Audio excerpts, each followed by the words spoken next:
معجم کبیر کے اندر حدیث پاک آتی ہے، حضرت عبداللہ بن عباس رضی اللہ تعالیٰ عنہما اس حدیث پاک کے راوی ہے، کملی والے آقا علیہ الصلوۃ والسلام نے فرمایا کہ قربانی والے دن قربانی کے لیے جو پیسہ خرچ کیا جاتا ہے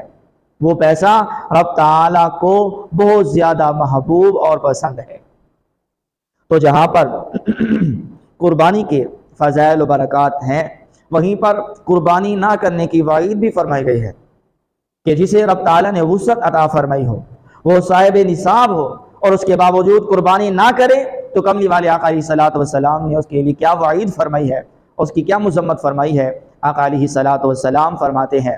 حضرت ابو ہریرہ رضی اللہ تعالیٰ عنہ اس حدیث پاک کے راوی ہیں، کملی والے آقا علیہ الصلوۃ والسلام کا فرمان عالی شان ہے، فرمایا کہ جس کے پاس وسعت ہو، صاحب نصاب ہو، اس کے باوجود وہ قربانی نہ کرے، تو کملی والے آقا علیہ الصلوۃ والسلام نے فرمایا اسے چاہیے پھر وہ ہماری عیدگاہوں کے قریب نہ آئے۔ کتنی سخت وعید ہے کہ جو قربانی نہیں کر رہا، صاحب نصاب ہے، وسعت دی ہے رب تعالیٰ نے، قربانی کر سکتا ہے لیکن نہیں کرتا،